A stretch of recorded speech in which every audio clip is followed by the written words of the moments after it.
Hey everybody, it's me, your old pal Josh. And for this week's SYSK Selects, I've chosen how trickle-down economics works. It sounds boring, but it'll actually knock your socks off. It's so interesting. And maybe Ronald Reagan will make an appearance. Who knows? You'll have to listen and find out. Enjoy.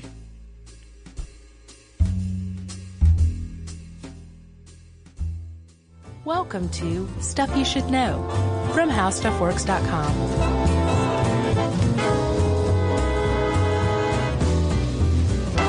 Hey, and welcome to the podcast. I'm Josh Clark, and there's Charles W. Chuck Bryant and Jerry, and they're snickering and tittering, and that makes this then Stuff You Should Know. Yeah, we got sidetracked before talking about things that trickle. Names that trickle. Yes. Like the famous race car driver, Dick Trickle. Is that a real dude? I swear to God. Huh. Look him up. I will. Don't image search. Just look him up. Okay. Maybe I should specify race car. Yeah. Okay. That's a good idea. You're a Google master with your Google foo. Yes. And we, the three of us, are apparently all 8 years old again. Yep. Speaking of trickle, Chuck. Hey, happy birthday. Oh, be quiet. Jerry, you have a big mouth. You're always talking. Well, I usually remember, but I didn't today, so happy birthday. Thank you. Yeah. I appreciate it. And this will be out several weeks later, but... Right. I'll get to relive my birthday all over again. Exactly. Thanks, man. Have you, Chuckers, ever seen the movie Ferris Bueller's Day Off? Yeah, I knew we'd go there at some point. In this one? Yeah. Because of Ben Stein? Yeah. Oh, okay, good. So you know the answer then. Something DOO right. Economics. Anyone? Voodoo Economics? Yeah. When they're in econ class, the guy who says Bueller, mm-hmm. That's Ben Stein. Remember he had that show, Win Ben Stein's Money? Mm-hmm. Which was really his money. Yeah, it was, wasn't it? I think so. I think that was like gimmick. Legit, yeah. I think maybe like they gave it to him if it wasn't one or came out of his salary. Who knows? Probably. But before that show came on, he was in Ferris Bueller's Day Off as an econ professor, and I believe he does have a degree in economics. He's also just a great actor and Visine pitchman. But what he was talking about in there... No, he was Clear Eyes. Clear Eyes. Yeah. Thank you. Clear Eyes is awesome. Yeah, that's right. That sounded like not Ben Stein. Yeah, well, that's as Steiny as I get. Anyway, he was talking about voodoo economics. And voodoo economics was another name for trickle-down economics, a.k.a. Reaganomics. And the person who coined the term voodoo economics, do you know? John Hughes? No. Yeah, it was George Bush Sr. Yeah, H.W. I remember that. Yeah, he was running in the primaries against Reagan for the 1980 election. Yeah. Before he came on as his vice president. And he was deriding Reagan's economic policies, specifically his belief in trickle-down economics as voodoo economics, because there's apparently some sort of magic to the whole thing that makes it work rather than sound economic principle. Yeah, it occurred to me today when I was studying this stuff that John Hughes picked this very topic to represent the most boring thing you could talk about. I guess so, yeah. And it took me a few times to figure it out because, my brain doesn't skew toward understanding economics. It's tough to do. But I finally did, and I was like, you know what? It's not the most boring thing ever. It's pretty interesting. And if I came around, that means anyone can. Now it's just our burden to make it interesting to everybody else. That's right. Which we've already failed at spectacularly. That's right. So let's talk about this idea. First of all, trickle-down economics. We'll explain the whole thing in detail starting in just a moment. But we should probably say with the disclaimer, if you want to drive a fiscal conservative or a conservative economist or just a conservative in general crazy, mention trickle-down economics. Like call what they call supply-side economics trickle-down economics. Yeah. It drives them bonkers. There's no such thing as trickle-down economics. It's a derisive term. It doesn't capture the spirit or the thought behind supply-side economics, which is what they've come around to call it. Yeah. But back in the day, it was definitely called trickle-down economics. And the whole point, the reason why it was called trickle-down economics is that the idea behind it is if you place wealth with the wealthiest people, this idea goes, they will take that money and invest it into the economy, which will get things running again. Yeah. And as a result, that economic engine revving up will create more wealth at the top that trickles down to the lower working and middle classes. Yeah, like who better to stimulate the economy than the super rich? And they will, like maybe open a business to put people to work, and then those workers will benefit and directly from that investment that person made. Right. So this is the whole theory behind it. We should also disclaim even further that economics as a field is so far from science, it's preposterous. Yeah. Most economic theory that you ever will run into, from John Maynard Keynes or Adam Smith or Jean-Baptiste Say, these guys are talking about pure economies. Yeah. The United States, and I don't think there's any economy in the world that is a pure economy, a free market economy. The United States has things like tariffs, and we have things like government intervention, tax policy, monetary policy. There's intervention in the market, so you can't ever say, we can't say really what causes recessions and what brings us out of them, or whether trickle-down economics is effective, or if it's not, or if it is effective, is it effective in the long run or the short run? And what about the opposite way? Is that effective in the long run or the short run? We don't know. People think they do, though. That is the thing. That's why, like, this kind of stuff can get people's blood boiling. So, like, the point of this one is to just talk about trickle-down economics and the theory behind it and why it may or may not work. And on the caveat that we don't know, and neither do economists. Yeah, I think I left this a little frustrated after my research because I thought I would come away with an answer. But, I mean, if you look up Reaganomics, which is another name for Reagan's version of the supply side economics, you will find 100 articles, well, more than that, but 100 articles on what a great success it was, and then the abject failure of Reaganomics. And no one is going to agree. I looked at some of these theories and said, well, that makes sense in an ideal world. Right. Then I look at the opposite and think, well, that makes sense in an ideal world. Right. And I don't know if you, like you said, I don't know if you can, I don't know if there is an answer, even though everyone thinks that they're right. Both people can't be right, both sides. No, it's true, because these are very opposite, in most cases, ideas. Yeah, but what I did find was a bunch of articles after digging further that said the failures and successes of Reaganomics. And I think, to me, that's probably a little more accurate because it isn't a black and white situation. Well, the part of the problem is if you point to Reagan's tax policies, right? And Reagan is tied to trickle-down economics. Yeah, and we'll get into the history, we'll clear all this up. But he's not really the first one to implement this. No. But he's tied to it. But if you look at Reaganomics, the problem is this, Chuck. If you say, well, the 90s were very prosperous, we had the dot-com boom. Sure. And the budget surplus. The NASDAQ hit like a record 10,000 points at like in the 90s. All of that was from Reagan's policies. Well, you can't say that was from Reagan's policies. We don't know.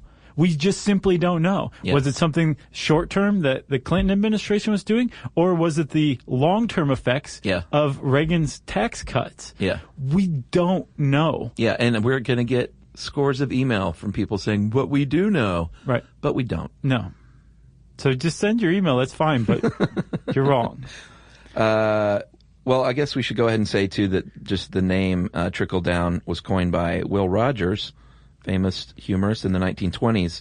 It is not a 1980s thing. It had been around for a while. Right. And he said, quote, the money was all appropriated for the top in hopes that it would trickle down to the needy. And that's where it started to get its a derogatory feel around that name. For sure, since the 20s. And over time, especially since the 80s, the people who champion trickle-down economics, or this particular version of trickle-down tax policy, have tried to distance themselves from the term trickle-down. Right. Because it does seem elitist, and it seems like a big wealth transfer, which, in fact, it is.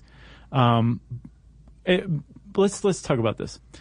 Trickle-down policy isn't necessarily associated with Reagan's tax cuts. Right. The whole idea behind trickle-down, as I said already, is you take wealth and you give it to the wealthiest people.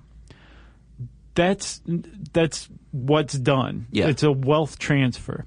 And it's usually done at a time when you're in an economic slump, so you're hoping to revitalize things. Yeah, it's the government trying to smooth out the rough spots in the national economy. Like, AKA recessions. Yeah.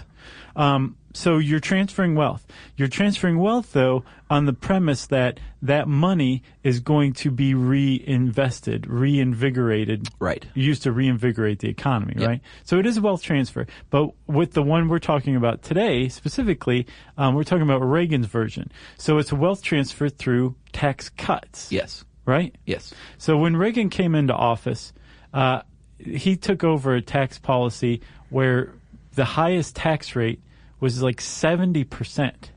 Yeah. The highest earners were paying 70% on their highest income. Yeah, and he got that down to about 50. Yeah. Yeah. Which is still seems incredibly high today. Yeah. In an age where we're paying like 35%. Yeah. The highest earners are. Yeah. So the point is Reagan did it through tax cuts. Yeah. But that doesn't mean like trickle-down economics doesn't equal tax cuts necessarily. Right, right. It's trickle-down. Different ways.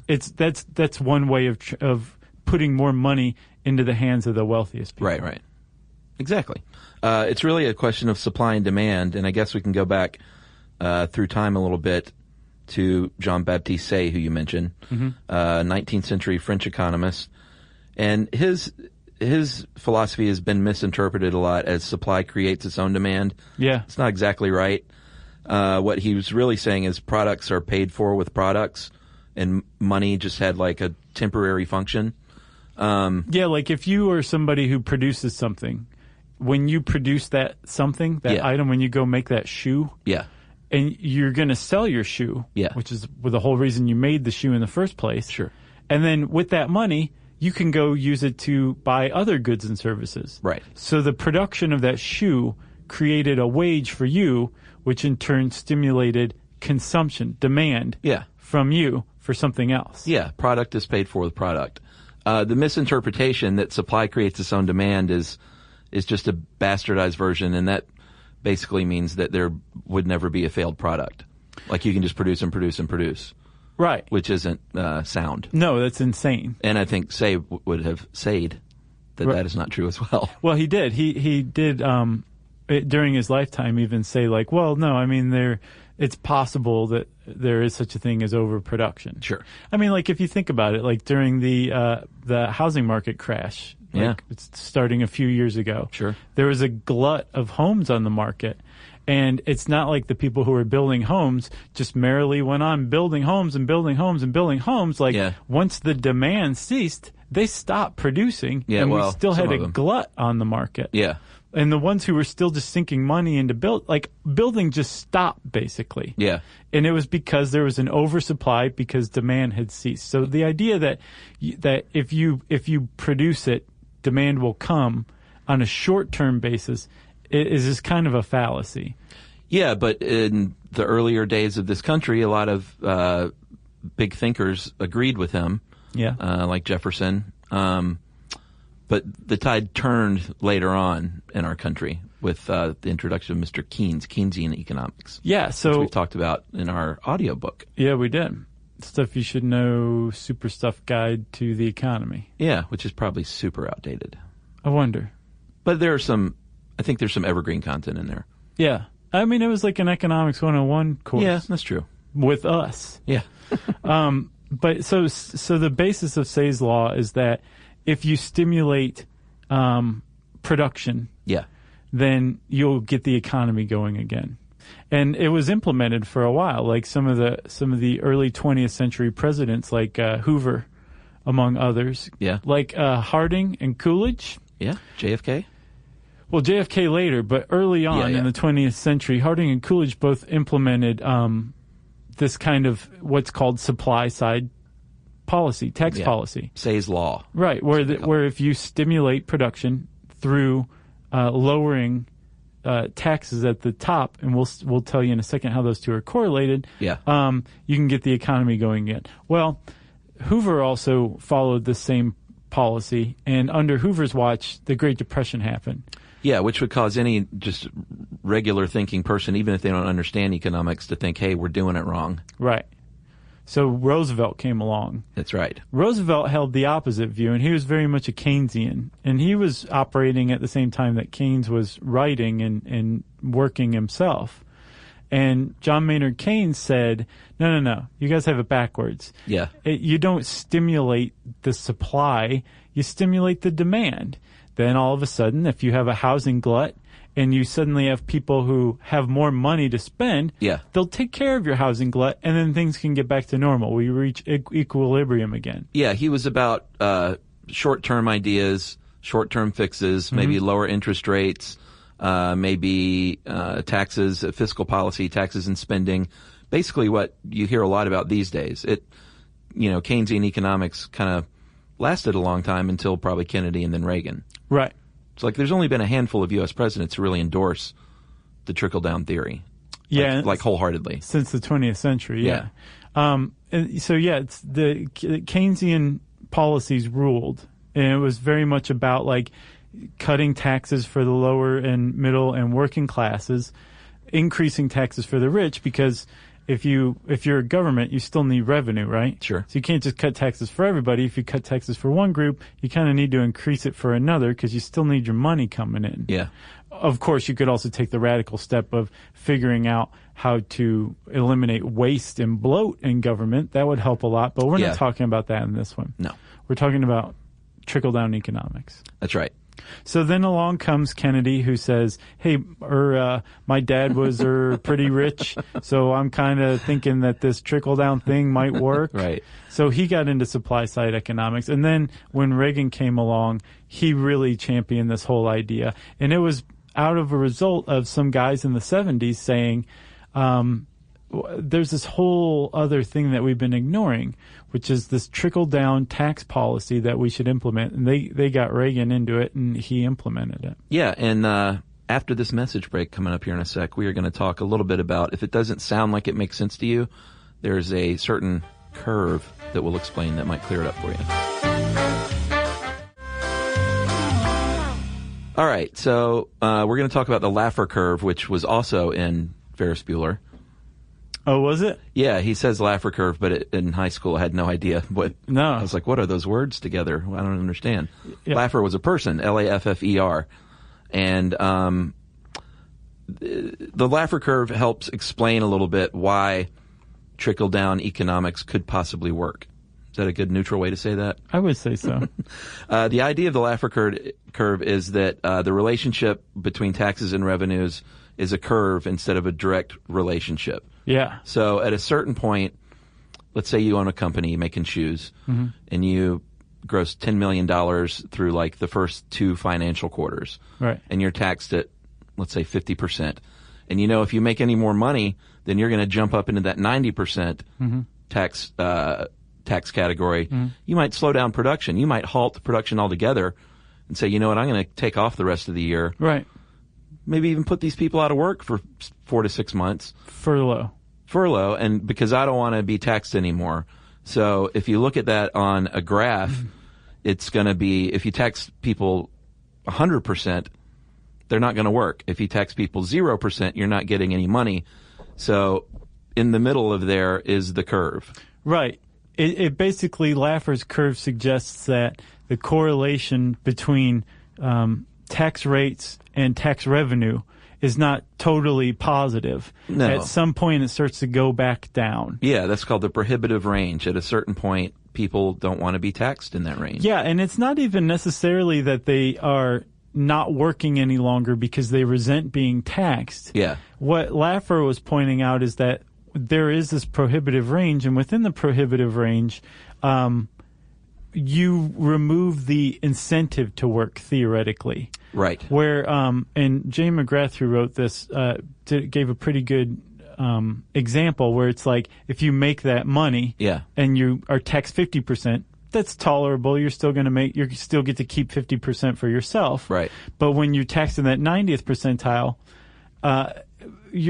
let's say you were going to make another $1 million. you have to give 900,000 of it to the government, and you just get to keep 100,000. Well, you might decide to just go and spend the rest of the year at your beach house with the money that you did make, not because you resent being taxed, but because it's just not worth it to exert that effort to make that next $1 million when you just get to keep 100,000 of it.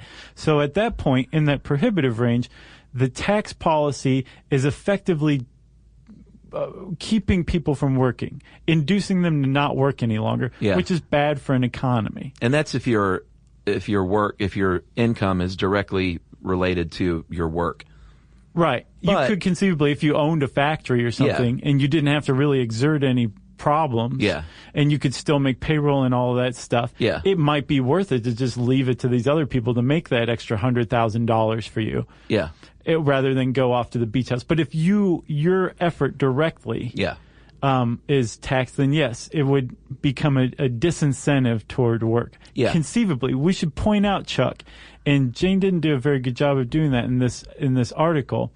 Laffer's curve is a thought experiment. Right. It's not based on data. Right. It's not a hard and fast rule or a law. It's basically an intuitive idea of tax rates and their effect on tax revenue. Yeah, but if you don't even have to be a business owner, let's say you're just a regular employee that makes a salary, you have a salary sweet spot as well. Yeah. You know, it's great to get promotions and to get raises, but if you're really climbing the ladder at a certain point, you might think, man, I got a big raise and I'm making barely any more money than I made before this big promotion because I've been kicked into a higher tax bracket. So that's the prohibitive range, and it, can apply to you. I mean, you don't stop working. No, but you may say, I don't actually want that promotion because it's going to be more responsibility and really not much more money. So I'm going to hang out right here rather than keep going. Yeah, in my little 20% range or whatever it is. Right. So that's Laffer's curve. Yes. And it's a kind of the basis of trickle-down tax policy. It's the idea that, okay, there is a point where you can tax too much, and now you're actually slowing down the economy.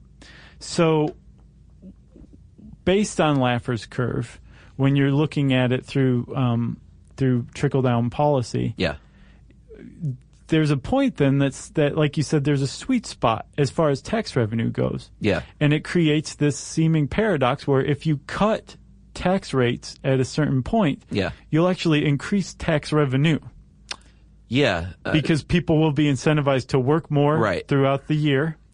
And the other basis of trickle-down theory is that you are going to put more money or keep more money with the people at the wealthiest people who, under this idea, are more likely to invest it.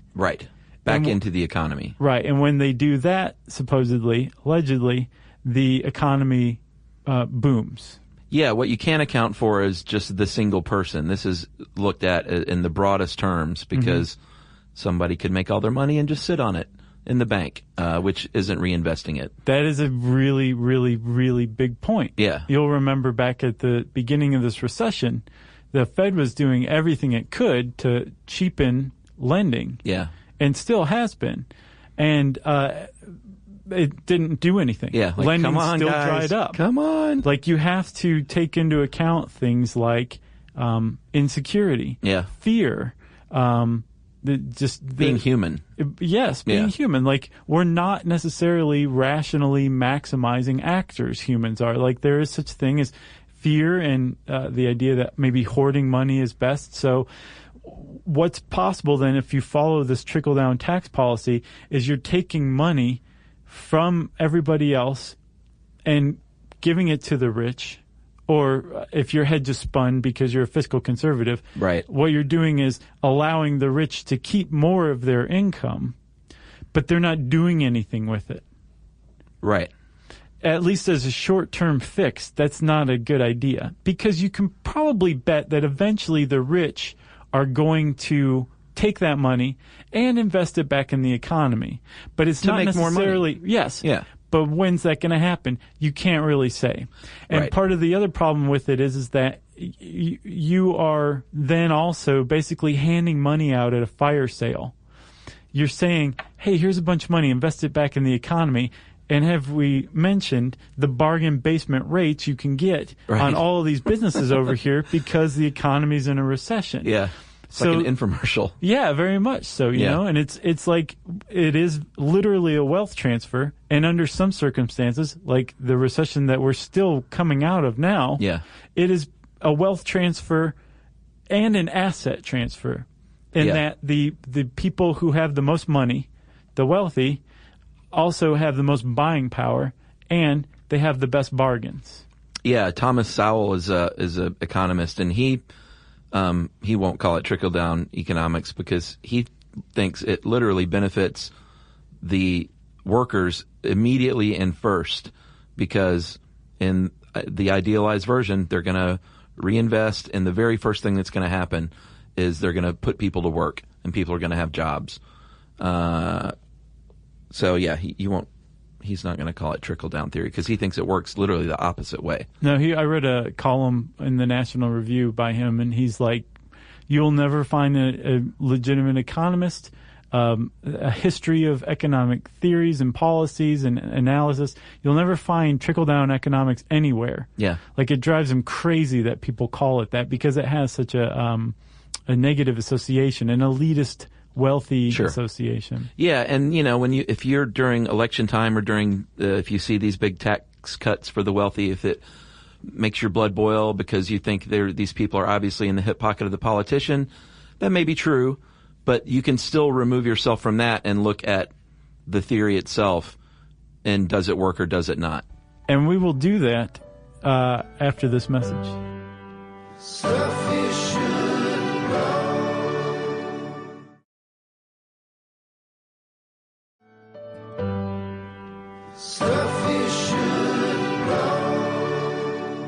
So Chuck, let's do just that passionless rundown of how a trickle-down supply-side tax policy works. Yeah, I mean, it's got to be passionless with me because I have no idea. I can't argue hard for any side. Yeah. Because I read so many articles disputing one another completely that I have no idea. So, okay, we're in a recession. Yeah. And there's a discussion.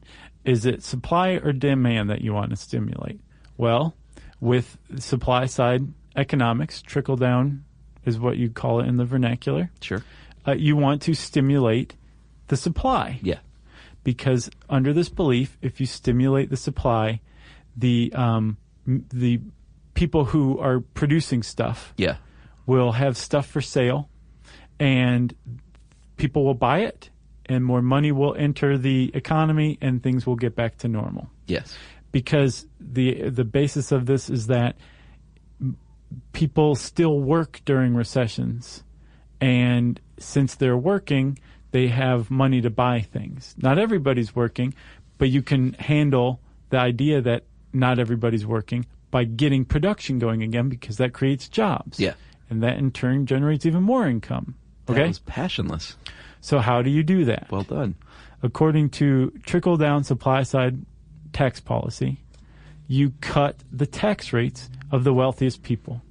You incentivize them to keep working harder and harder because they get to keep more and more of it themselves on the hope that rather than keeping it themselves, hoarding, they will inject it into the economy through things like investing, expanding their businesses, hiring more people, opening new businesses, and taking that investment and making more money themselves. Yeah. But in the meantime, spreading the wealth around through things like wages and tax revenues. Through minimum wages. Right. So that is supply side tax policy. Uh-huh. And whether it works or not, the jury's still out. I did find something from faireconomy.org, which I have to say I don't know whether they're nonpartisan or liberal. They definitely didn't strike me as conservative, but so take it however you want. But they took the tax rates, the top tax rate, and its changes from 1954 to 2002. And they took the changes to that top tax rate, the highest tier, which is the one you're supposed to cut under this type of tax policy. And they juxtaposed it against 4 different economic indicators. Growth in the gross domestic product, which is kind of like the indicator of the overall health of the economy. Income growth rate, which is, how the average American's wealth grows.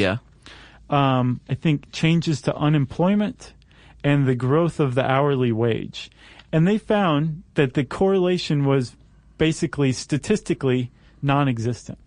That when you lower tax rates or raise tax rates, but specifically in this case, when you lower the highest tax rate, it does nothing to improve the GDP, to improve hourly wages, to improve median wealth.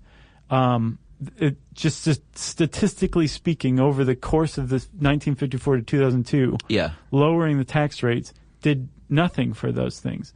So speaking from that end, you can say, well, it doesn't really do anything. Well, with Reaganomics, I think, again, I say most people agree, but no one agrees. It did help inflation it was because of his policies. But tax revenues didn't see much change at all under those policies. We're not even getting into, the part of Reaganomics where he kind of shut down trade with a lot of countries. Keep it in-house. Right. And the effect that had. And I've gotten varying answers on how long after a presidency can you even look back with a good judgment. Right. Of like the policies really take effect 10 years later is when you're going to see. Or no, it's more like 20 years. Or no, you can see it immediately with short-term fixes. Right. So the whole thing is very frustrating because no one agrees. Everyone thinks they're right. Yeah, that's the frustrating part, is everybody thinks they're right. Like Obama's policies are almost virtually the exact opposite of Reagan's. Well, that's funny you say that because that's not necessarily true. In a lot of ways they are. Well, in that he kept the Bush-era tax cuts going. He's actually that's true. Kept lower tax rates than Reagan did. And Reagan's always pegged with the trickle-down economic theory, right? Yeah. Obama's got this other one going. It's called quantitative easing. Yeah. So with Reagan, it was trickle-down tax policy. Under Obama, it's trickle-down monetary policy. And by pumping money into the markets through the Fed, it's actually helping, because of this income inequality, it's helping the wealthiest Americans by far, without anything trickling down really to the lower working and middle class Americans. So trickle-down policy doesn't necessarily just mean tax policy. It can also mean monetary policy. And we've got a very specific trickle-down policy being carried out under Obama's entire 2 terms so far through quantitative easing. Either way, there's a vast transfer of wealth going on right now, just as there was in the 80s. Yeah, I'd suggest people read up on their own if they want to jump in this argument. This one kind of also, once you really start looking into it, especially if you go beyond like what helps and really step back and look at what's being done and the effects of it, forget, my idea is the best way to cure a recession theoretically. Like if you just get out of that mindset and you look at economic policies and you look at them through the lens of income inequality, then suddenly conservative and liberal and Democrat and Republican all just kind of fade away. And basically everybody has reason to feel like they're being talked out of something very valuable. I came up with an idea, and I'm sure I'm not the first person to come up with it. Uh-oh.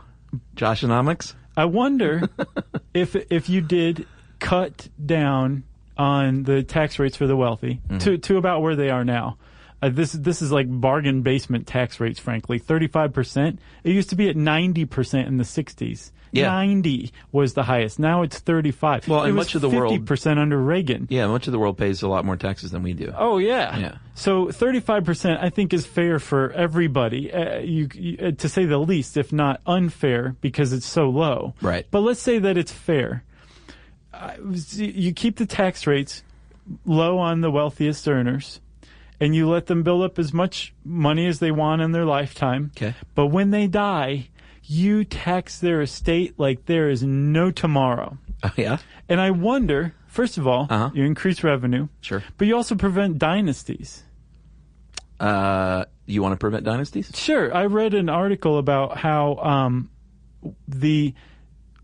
those who inherit wealth tend to invest it less. They tend to hoard it more because they didn't have any means of accumulating wealth other than a windfall. I think if you just look at it statistically speaking, and you look at, rather than, again, on an individual basis, if you look overall, when wealth is inherited rather than earned, the inherited wealth is less often invested in ways like that create new jobs than the wealth that's earned.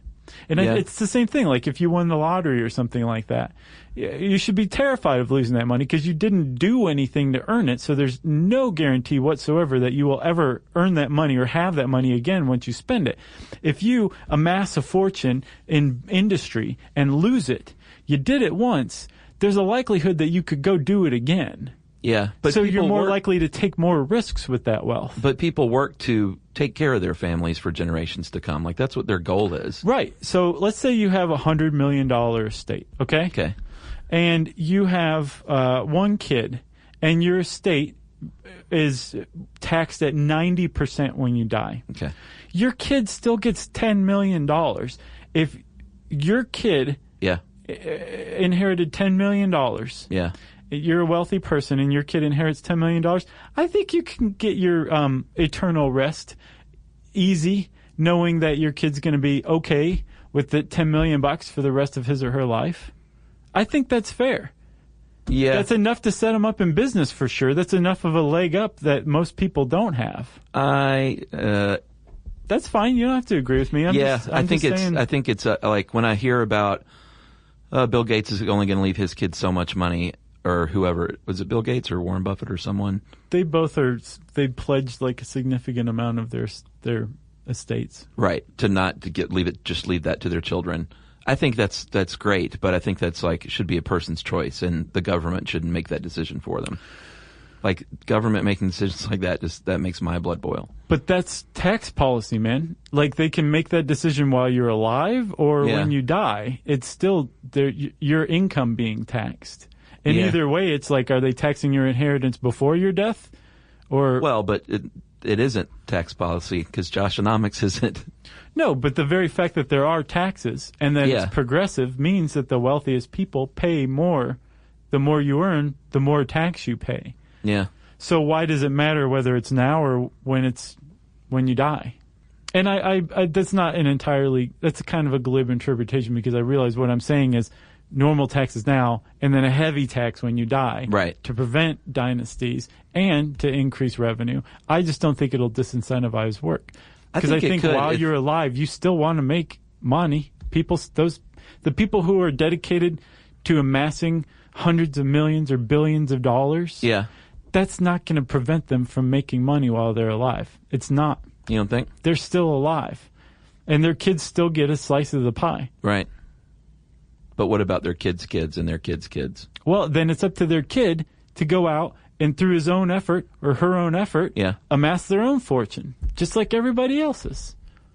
Everybody gets to start at zero, although those rich kids still get that leg up of 10% of the estate. It's just my idea. I got you. Joshonomics. Man, we're going to get some letters for that one. You got anything else? And hey, let me say that I think people should be able to live much more meagerly than they do. I'm not a proponent of people leading these lavish, wasteful lifestyles, but I think if you've made your money in a legitimate way, then it's your right to do so, I guess. Yeah. I wouldn't want some government putting their hand in my pocket and saying, hey, you worked really hard for all that. Give me 90% of it. Well, I mean, who does? Nobody wants that. Yeah. Especially when you look at government wastefulness, or if you don't want to fund war or something like that, then it makes it even harder to bite. Yeah, the whole thing makes me want to drop out and move to an island or someplace in the woods, very quiet, to where I don't have to even think about any of this stuff. Well, I got my little garden. I got my chickens and my goats. You need to go make some money so you can do that. Yeah. I want just a little 9-bedroom house on like 120 acres. With the staff. Yeah. All right. Are we done with this? We're done with Trickle-Down Economics. If you want to learn more about it, you can read this article on howstuffworks.com. Just type Trickle-Down Economics into the search bar. And since I said search bar, it's time for listener mail. I'm going to call this one, The Waiting is the Hardest Part. Hey guys, just found your podcast a few months ago, and I love it. The reason I'm thanking you is because I have a bit of a worrying problem. I just sent out my application to dental school, and now I'm playing the waiting game.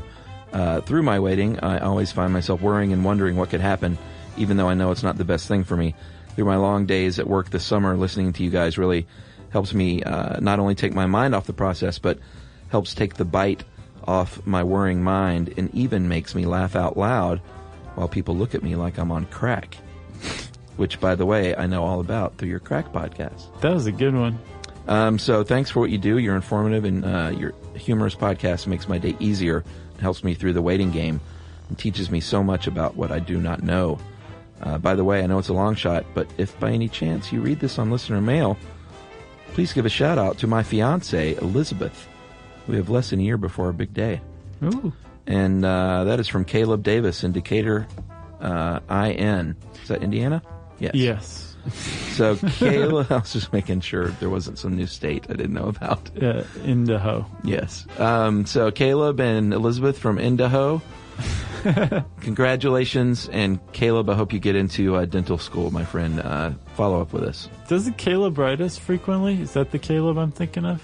No, that is not. Oh, okay. You're thinking of the Caleb that won our contest and had lunch with us. Is that the same Caleb that writes us sometimes? Follows us on Twitter? Yeah, I think so. Oh, well, hey. What's his... Well, we won't say his last name. I don't remember. Well, at any rate, thanks to all the Calebs out there who listen. We appreciate you all. Right. If you're named Caleb, or even if you're not, and you want to get in touch with us, you can tweet to us at SYSK Podcast. You can join us on our Facebook page. It's facebook.com/stuffyoushouldknow. You can send us an email to stuffpodcast@howstuffworks.com and join us at our home on the web, the beautiful stuffyoushouldknow.com.